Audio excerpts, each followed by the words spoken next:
Assalamualaikum warahmatullahi wabarakatuh. Perkenalkan, nama saya Nina Marsalin Bagus Bisa, yang saya merupakan mahasiswa Sistem dan Teknologi Informasi ITB Angkatan 2019 dengan NIM 182191103. Di sini saya akan menjelaskan terkait complexity of motion compensation dengan metode logarithmic search. Oke, sebelum ke materi tersebut, kita review dulu nih materi yang akan berkaitan dengan materi yang akan saya sampaikan nantinya. Yang pertama yaitu motion compensation. Itu merupakan teknik algoritma dalam proses prediksi dari suatu frame video dengan melakukan kompensasi dari sisi motionnya. Nah, motion vector yaitu merupakan nilai vektor yang mengindikasikan pergerakan blok atau area yang digunakan oleh motion compensation tadi. Untuk menentukan motion vector ini, kita perlu melakukan estimasi terlebih dahulu atau biasa disebut motion estimation. Nah, pada standarnya biasanya menggunakan block mesh algorithm dalam BME ini tuh, jadi kita akan mencocokkan blok yang sesuai antara frame referensi dan frame targetnya gitu melalui matching kriteria seperti MID, MSD dan MPC. Perlu diingat bahwa yang dicari itu adalah nilai paling minimum dari error masing-masing error kriteria tadi. Oke, selanjutnya kita masuk ke dalam permasalahan complexity of motion compensation. Nah, diberikan search area berukuran n kali n. Nah, di sini itu kita akan lakukan full search untuk mencari sebuah kandidat blok terbaik untuk motion vector pada semua posisi blok di frame ini. Dengan search area yang telah ditetapkan tadi, kita akan cari di masing-masing posisi blok ini. Nah, bayangkan jika dihitung ukuran n kali n, maka kita harus melakukan komputasi motion estimation pada n kuadrat posisi. Nah, berdasarkan penjelasan tersebut, maka kompleksitas dari motion compensation itu adalah termasuk ke dalam kompleksitas kuadratik. Jika di kompleksitas algoritma pencarian, kuadratik itu termasuk tingkat yang tinggi atau tingkat yang sulit ya kompleksitasnya. Dan perlu diingat juga, selain itu dalam waktu encodingnya, jika diberikan frame rate-nya misalnya 30 frame per second, berarti perkiraan waktu encoding untuk satu frame itu hanya 33 milisecond, sangat singkat. Dan berdasarkan sumber yang saya baca, ditemukan bahwa 60-80% total waktu encoding itu dihabiskan hanya untuk pencarian motion vector. Ya, hanya untuk pencarian motion vector. Dan kita juga tahu tadi betapa tingginya kompleksitas pencarian motion vector pada setiap posisi blok. Berdasarkan kalau kelebihan dari waktu encodingnya, maka akan kehilangan real-time efeknya, dan nanti masalah lainnya akan bermunculan seperti motion delay dan sebagainya. Nah, berdasarkan pemaparan dari kompleksitas tersebut, maka kita perlu menemukan low complexity technique. Nah, itu tuh dapat digunakan oleh phase motion estimation atau FMA teknik. Intinya tuh di FMA ini tuh adalah kita mengurangi jumlah komputasi motion vector yang dilakukan. Jadi kita hanya mencari di titik-titik tertentu, spesifik point aja yang ditentukan berdasarkan teknik pencarian yang digunakan nantinya. Nah, salah satu metode pencarian yang sangat umum dan termasuk ke dalam phase motion estimation itu adalah logarithmic search. Jadi apa sih logarithmic search itu? Oke, kita masuk ke dalam logarithmic search. Nah, logarithmic search itu merupakan salah satu algoritma yang memiliki asumsi bahwa untuk nilai error distortion metriknya, seperti MID atau MSD, akan berkurang secara monoton dalam arah motion. Maksudnya itu gimana? Jadi misalnya kita diberikan nih salah satu frame, kemudian kita ditentukan juga search area-nya. Nah, kita asumsikan misalnya nilai yang paling minimum, nilai error paling minimumnya itu di titik X ini. Nah, berarti kan sekitarnya juga ada blok-blok posisi yang lainnya.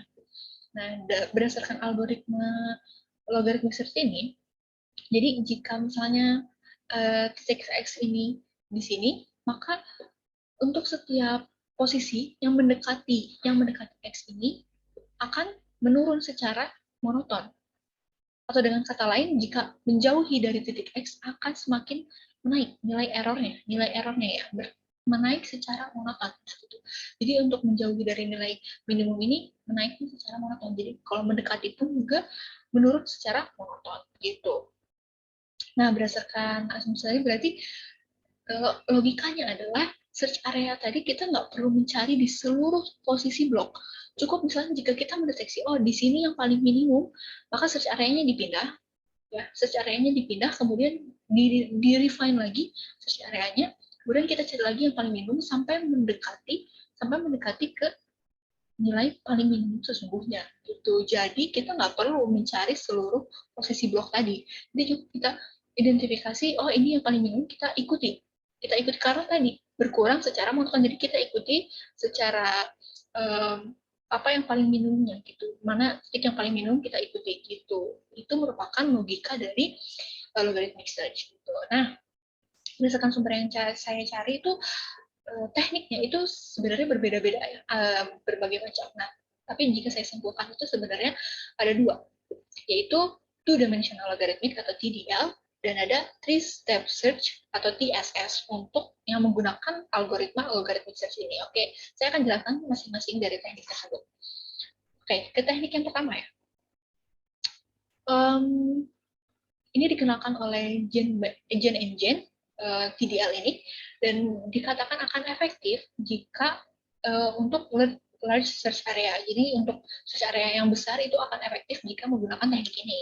Nah, tekniknya itu seperti apa? Jadi langkah pertama itu adalah kita pilih initial step size-nya, dan dengan mengambil titik tengah di search area, ini titik tengahnya, dan 4 titik dengan jarak tertentu dari titik tengah. Gitu. Dengan apa sign-nya adalah plus. Nah, ini plus ya. Ini plus, ini plus. Nah, dengan jarak tertentunya itu di sini kita 4 pixel. Contohnya, gitu. Udah diinisialisasi, kita identifikasi nilai errornya, jangan lupa. Nah, jika sudah ditentukan nilai errornya, kita sudah mencari nilai errornya.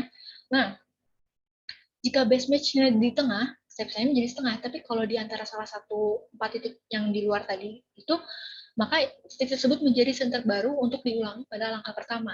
Nah, dilihat di sini ternyata base match point-nya atau tadi itu merupakan nilai paling minimum, error paling minimum namanya. Nah, di sini di salah satu 4 titik tersebut, ini bukan di tengah ya. Jadi kita akan balik lagi ke pertama, kita inisialisasi lagi step size-nya. Itu di sini lihat dengan dengan tanda 2 itu merupakan langkah kedua ya. Dengan pengulangan kedua. Nah, di sini kita tentukan lagi nilai errornya, terus kita tentukan lagi base match point-nya di mana. Nah, jika masih di tengah, lihat step size menjadi setengah dari sebelumnya. Jadi step size-nya yang tadi 4 pixel berarti jadi 2 pixel. Maka lihat di tanda ketiga itu cuma 2 pixel jaraknya dari titik tengah. Dari titik tengah cuma 2 pixel. Nah, maka dari situ kita lakukan nilai identifikasi nilai error lagi di 5 poin tadi. Nah, kemudian apabila step size-nya sama dengan 1, maka sekarang bukan 5 lagi yang ditentukan, tapi 9 titik sekitar center akan dihitung. Gitu. Nah, kan tadi udah di sini, dan ternyata masih di tengah lagi, di center berarti step size-nya dikurangi dari 2 pixel menjadi 1 pixel, maka di 4 ini ada 9 ya. Karena sudah 1 berarti mengikuti langkah 3, akan ada 9 titik yang diidentifikasi. Nah, base match atau minimum error distortion-nya itu dipilih sebagai kandidat blok yang dicari.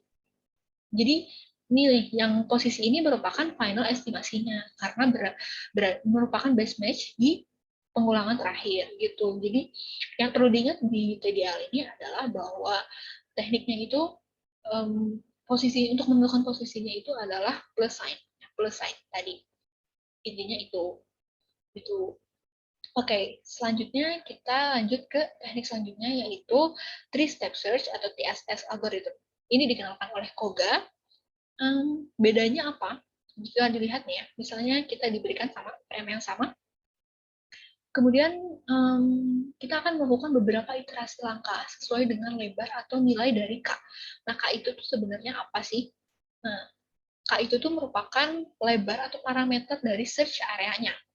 Nah, jadi yang pertama, tentukan initial search step size harus sama atau lebih dari setengah maksimum search range. Jadi, kita di sini punya K per 2. K per 2 ya, lebarnya K per 2 dari titik tengah, ini titik tengah, lebar ke kanan, ke kiri, ke atas, ke bawah itu lebarnya K per 2 karena tadi mengikuti harus sama atau lebih dari setengah maksimum search range-nya. Nah, terus kemudian kita tentukan nih 8 titiknya melalui vektor posisi seperti ini ya. Vektor posisinya seperti ini K per 2, K per 2, ini 0 K per 2, kemudian ini min K per 2, K per 2, dan seterusnya. Ini ditentukan 9 posisi vektornya, selalu seperti itu. Dengan K yang ditentukan gitu. Kemudian kita iterasi di 9 poin tadi. Kita lakukan nilai errornya ditentukan di 9 poin tadi. Kemudian untuk iterasi selanjutnya senternya itu pindah ke base match point pada langkah sebelumnya. Nih, langkah sebelumnya itu kan tadi, misalnya kita tentukan nih, base match point-nya itu di mana sih? Base match point-nya ternyata di sini.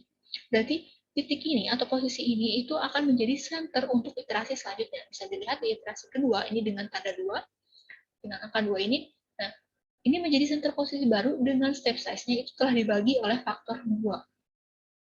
Dibagi oleh faktor 2. Ingat, nih.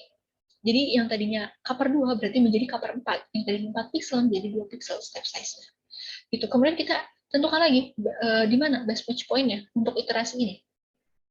Langkah sebelumnya terus diulangi sampai step-nya sebenarnya 1.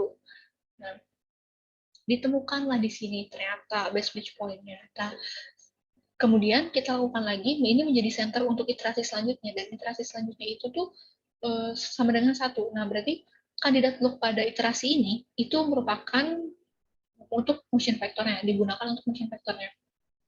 Nah, berarti posisi ini menjadi kandidat block terbaik yang dicari untuk motion vector. Nah, ini menjadi final estimasinya. Begitu. Jadi bedanya kalau TDL tadi bentuknya plus sign, kalau di sini itu adalah ada 9 poin yang ditentukan, 9 posisi yang ditentukan. Itu intinya. Nah, mengapa sebenarnya kedua teknik tadi disebut logarithmic search? Karena setiap pengurangan step size-nya itu berkurang secara monoton, dikurangi dengan faktor 2. Jadi berkurang secara monoton dengan faktor 2. Nah, di sini juga total iterasinya bisa ditentukan dari 2 log K. Berarti kalau misalnya K-nya itu adalah 16, berarti akan dilakukan 4 iterasi. Kalau misalnya K-nya 8 seperti ini, berarti total iterasinya ada 3, betul, 3 gitu. Jadi inilah teknik untuk logarithmic search pada motion compensation yang dilakukan untuk mengkompresi video gitu. Oke, begitu sekian materinya. Kemudian kita lanjut nih ke sistem multimedia dalam kehidupan sehari-hari. Nah, di sini saya ingin menjelaskan dulu nih, apa sih sebenarnya sistem multimedia itu? Sistem multimedia itu adalah sistem yang tersusun atas gabungan beberapa media seperti dalam bentuk teks, citra, video, dan audio yang berbeda untuk menggabungkan dan menyampaikan informasi. Tujuannya itu. Nah, siapa saja yang mendapat manfaat dari sistem multimedia ini? Semua orang. Ya, semua orang. Dari berbagai kalangan ekonomi, dari berbagai kalangan usia, seperti dari balita sampai lansia, semuanya tanpa sadar menggunakan sistem multimedia. Nah, dan bahkan dari berbagai kalangan profesi seperti dokter, guru, dan juga mahasiswa, pelajar, dan juga pemerintah sekalipun menggunakan sistem multimedia ini. Lalu di mana dan kapan menggunakan sistem multimedia itu? Misalnya di bidang bisnis itu digunakan pada saat melakukan pemasaran, atau misalnya presentasi proyek, atau misalnya untuk otomatisasi perusahaan, itu menggunakan sistem multimedia untuk menyampaikan informasinya. Nah, untuk misalnya bidang pendidikan, itu tuh untuk melakukan media pembelajaran. Jadi dengan sistem multimedia ini diharapkan gitu ya penyampaian bahan pengajaran secara interaktif dan dapat mempermudah pembelajaran karena didukung oleh berbagai aspek seperti suara, video, animasi, teks, dan grafik. Jadi diharapkan lebih tertarik gitu dalam pembelajarannya. Nah, untuk bidang kesehatan itu bisa dilakukan untuk simulasi proses operasi secara virtual, kemudian untuk melakukan monitoring kesehatan. Nah, kalau di rumah itu untuk hiburan, sistem multimedia digunakan hiburan seperti dari TV, dari gadget, dari games, dan dilakukan oleh semua orang gitu. Nah, kalau di umum itu kita bisa lihat penggunaan sistem multimedia itu digunakan pada advertisement atau street billboard dan display informasi-informasi seperti running text di depan bangunan untuk menyampaikan informasi tersebut gitu. Dan digunakan pada bidang-bidang pekerjaan lainnya seperti jasa perfilman gitu ya, pada saat syuting, pada saat editing itu menggunakan sistem multimedia. Kemudian untuk jasa percetakan, jasa konstruksi, dan jasa transformasi itu menggunakan sistem multimedia. Nah, bagaimana pengaruhnya multimedia terhadap kehidupan sehari-hari kita? Penggunaan sistem multimedia di banyak bidang kehidupan telah membuat aktivitas yang dilakukan lebih menarik, lebih mudah dimengerti, lebih cepat, sehingga informasi yang tersampaikan dengan baik gitu, dan kita menerima informasinya juga dengan baik. Lalu, mengapa penting dipelajari? Karena besarnya pengaruh serta penggunaan sistem multimedia di kehidupan manusia sekarang, serta diiringi perkembangan teknologi yang berkembang pesat, maka sudah seharusnya kita mempelajari dan memahami penggunaan terkait sistem multimedia yang ada. Gitu. Oke? Sekian yang dapat saya sampaikan. Terima kasih telah menonton video ini, dan saya minta maaf apabila ada kesalahan dalam penyampaian tadi. Salam multimedia.